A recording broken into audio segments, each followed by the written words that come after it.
Hi, I'm Peter Adamson, and you're listening to the History of Philosophy podcast, brought to you with the support of King's College London and the Leverhulme Trust. Online at www.historyofphilosophy.net. Today's episode, The Self-Made Man, Avicenna's Life and Works. My father was a man of Balkh. That's the first sentence of Avicenna's autobiography. As opening lines go, it isn't exactly a classic. No "Call me Ishmael" or "I sing of arms and a man," but it's a significant line nonetheless. It places us directly into the context in which Avicenna lived his life, which was not the Baghdad of Al-Kindi and Al-Farabi, but the eastern reaches of the Islamic Empire. He was born in a small town near the city of Bukhara, in what is now Uzbekistan. In Avicenna's day, it belonged to the vast area known as Khorasan. This eastern realm had once been a power base for the revolution that saw the Abbasids overthrow the Umayyads to become the second caliphate of Islamic history. But by Avicenna's day, the Abbasids no longer exercised any authority over the East, or for that matter over any part of the Islamic Empire. The power of the caliphs was nominal, with real political authority being held by two Persian groups, the Buyids in Iraq and Iran, and the Samanids here in the East. This has direct relevance for Avicenna's life story, because his father worked for the Samanids as the governor of a village near Bukhara. The Eastern setting is important for understanding Avicenna's further career. For one thing, it means that he had a Persian cultural background. Though he almost always wrote in Arabic, which had already been established as the dominant language of literature in the Islamic Empire, he spoke Persian natively and did use it to write philosophy. Speaking of language, this might be a good opportunity for me to say something about Avicenna's name. His full name was Abu Ali al-Husayn ibn Sina. In English, he is typically called Avicenna, which is the medieval Latin version of the name Ibn Sina. In these podcasts, for the most part, I'm going with Arabic names, or English versions of those names, rather than using Latinizations. For instance, when we get to the Andalusian Jewish thinker, whose real name was Ibn Jabirul, I'm going to call him Ibn Gabirol, rather than Avicebron, as he was known in medieval Latin. I am, however, making an exception for Avicenna and Averroes, because they are so well known under these names. So much for his name, now back to his historical setting.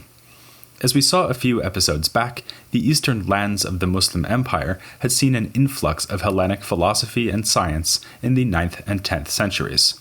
For instance, we spoke of two associates of Al-Kindi from Balkh, the hometown of Avicenna's father. Because of this, and because of the wealth of the local Samanid rulers, the eastern Islamic lands were fertile ground for a budding genius like Avicenna.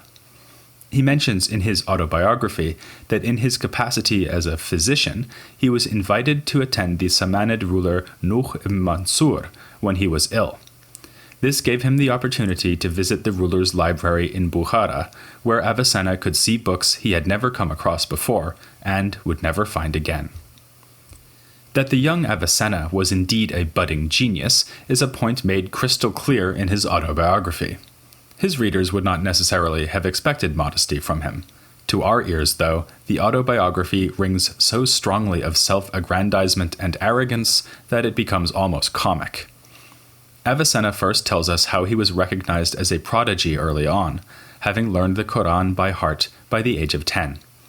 He learned arithmetic from a local grocer and also studied jurisprudence.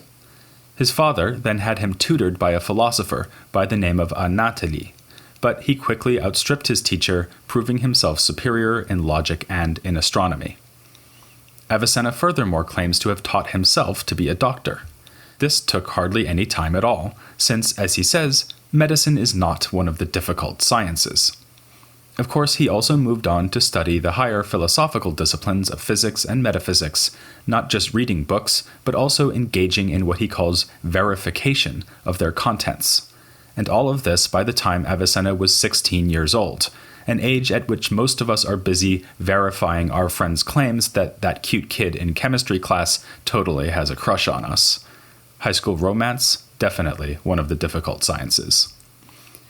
So what does Avicenna mean when he says he was verifying what he found in the philosophy books? Some flavor of it is given by the next thing he says in the autobiography. He would stay up late into the night, making files like note cards of arguments in syllogistic form. This was an ambitious experiment in applied logic. As we know, Aristotle's theory of scientific knowledge had depicted perfect understanding as consisting of chains of syllogisms, tracing back to indubitable first principles. The links in these chains are called middle terms. For instance, if you want to explain why all giraffes have 4 chambers in their stomachs, you need to see that they are ruminants. That will allow you to build an Aristotelian demonstration, which will be the following syllogism. All giraffes are ruminants, all ruminants have 4-chamber stomachs, therefore all giraffes have 4-chamber stomachs.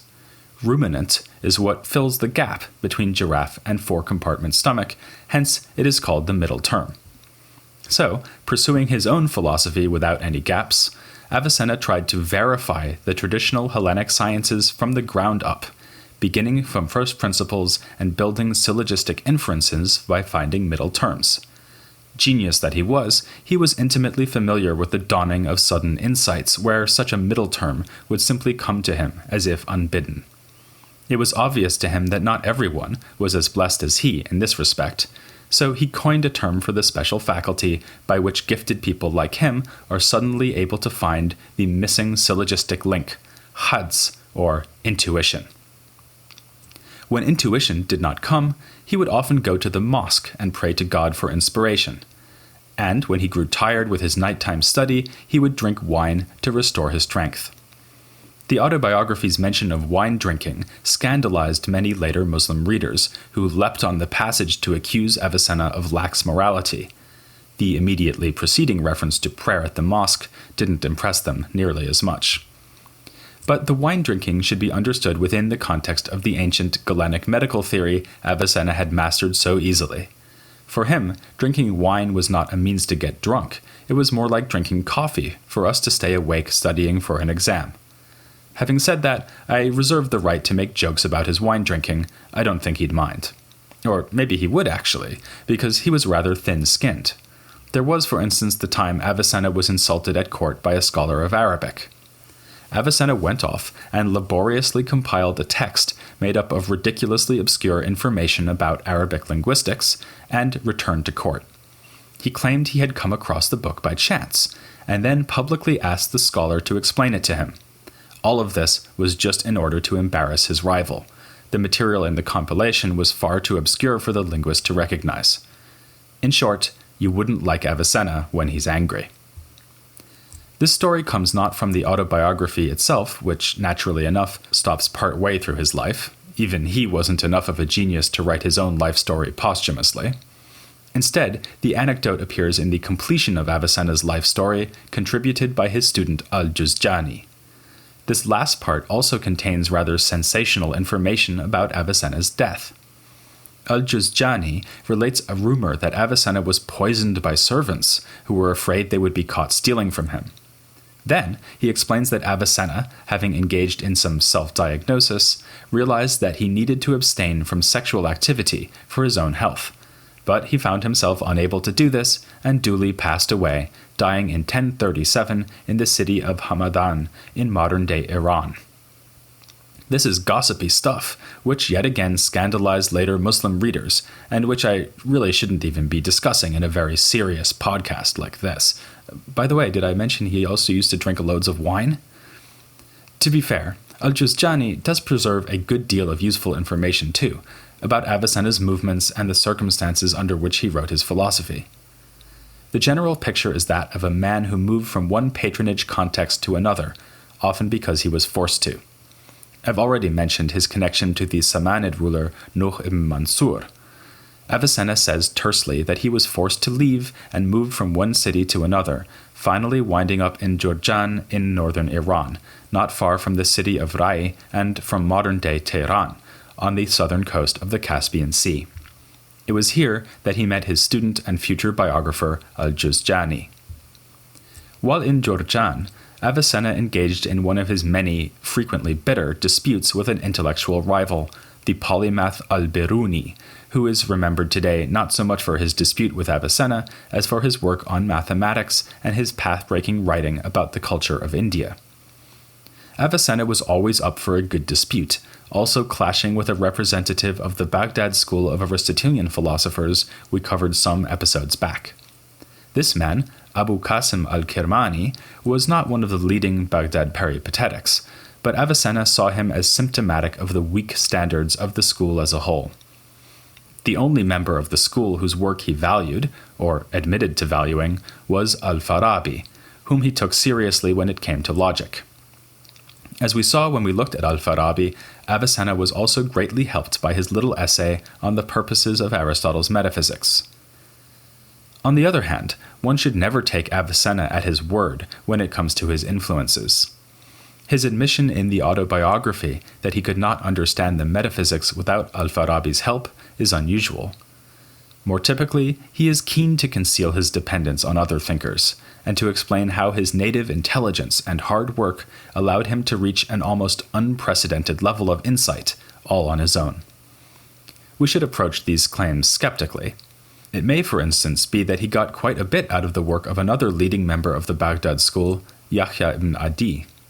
He also tells us in the autobiography that in his youth he was exposed to the philosophical ideas of the Ismailis, because his father developed an allegiance to their cause.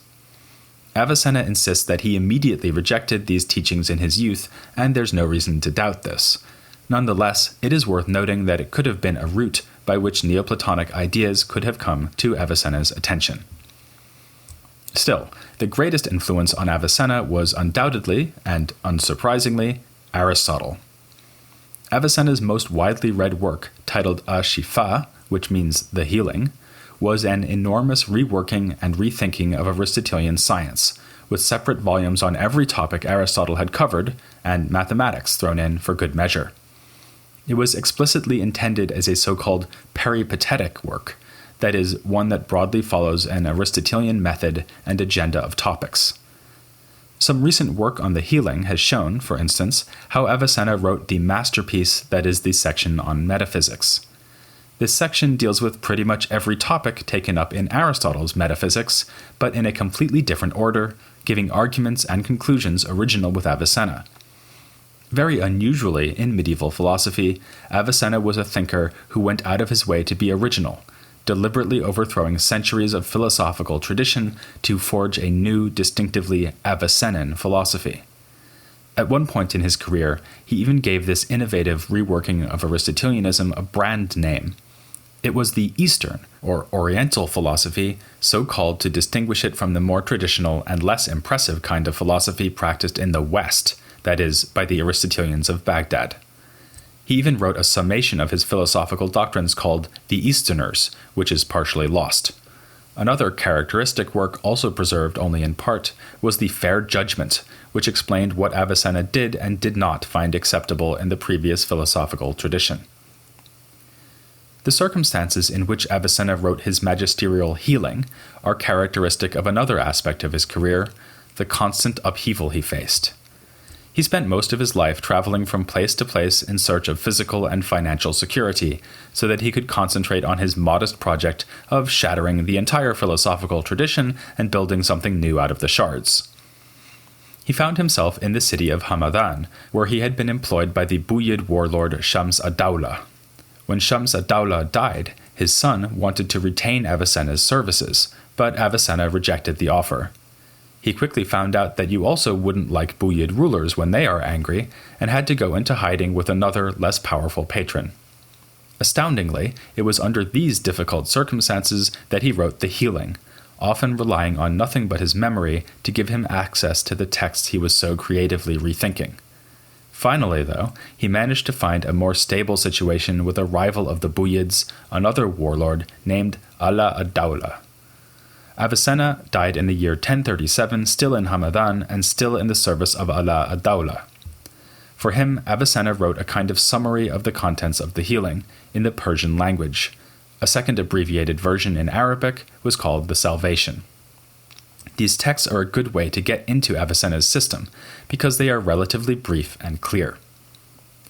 Of course, brevity and clarity don't necessarily go hand in hand.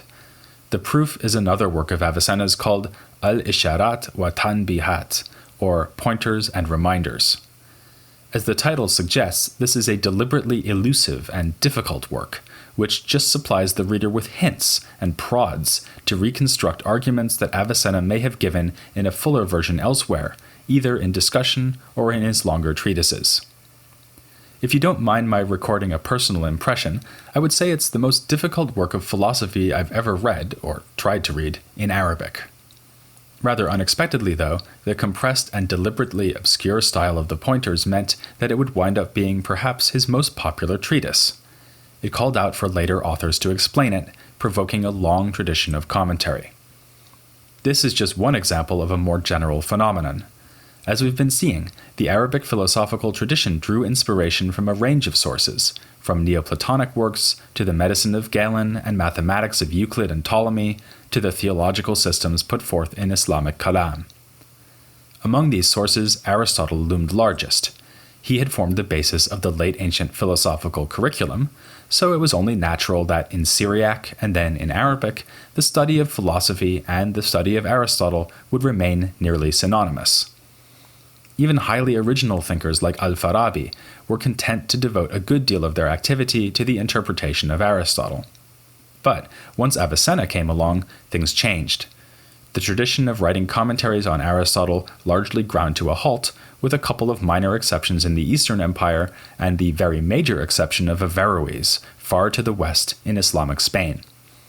Centuries in the future, there would be a revival of interest in Hellenic sources in Safavid Persia, but for the time being, it was a Persian from Khorasan who would have commentaries lavished upon him. Avicenna would be known by the honorific of leading master, in Arabic, a Sheikh Arais, fitting, given that he certainly did shake up the history of philosophy in the Islamic world. We are accustomed to the idea of unforeseen consequences in history and history of philosophy. The revolution in the name of freedom, whose leaders lapse into totalitarianism after their victory. The adoption of pagan ideas to expound the theory of the Trinity. These are the narratives we revel in, thinking that history, like life, is what happens when people are busy making other plans.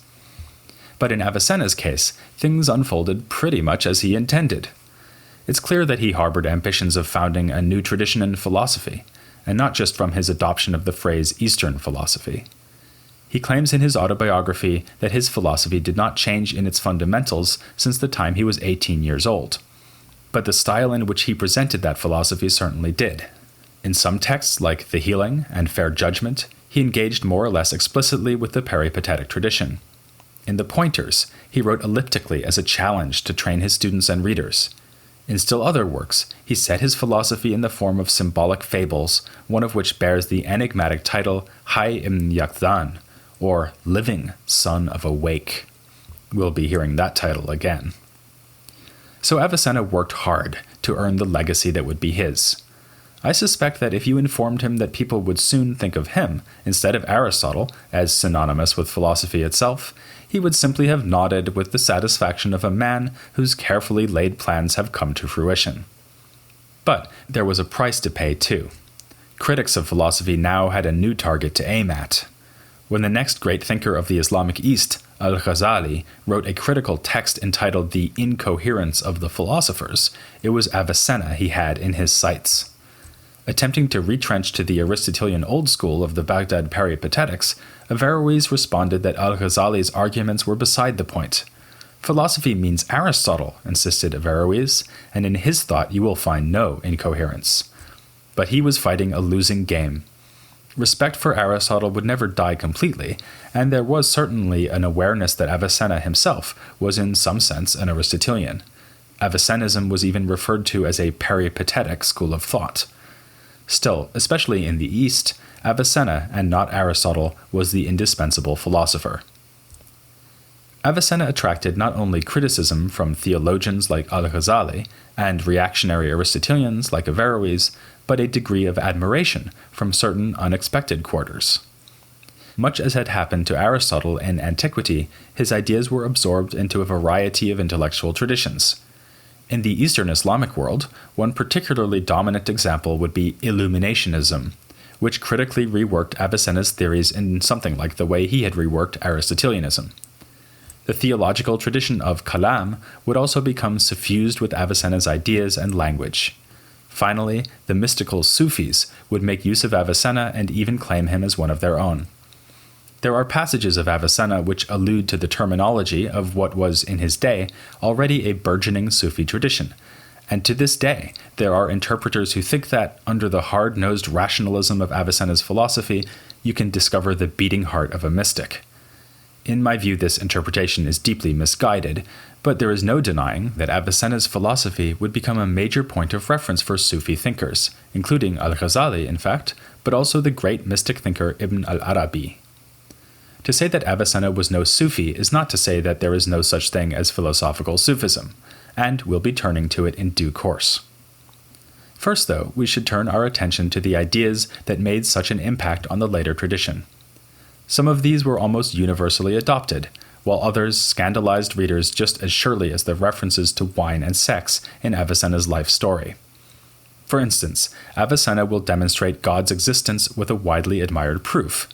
The implications of that proof, though, will dismay Jewish and Christian readers as well as Muslims. In Avicenna, we will find stunningly original thought experiments and fundamental distinctions that will provide the basis for the metaphysical theories of thinkers ranging from Maimonides to Aquinas to the Safavid thinker Mullah Sadra. Indeed, for all the criticism he provoked, it is hard to deny that he is the single most influential medieval philosopher. He was the only medieval thinker to exert significant influence in all three Abrahamic traditions, Islam, Judaism, and Christianity.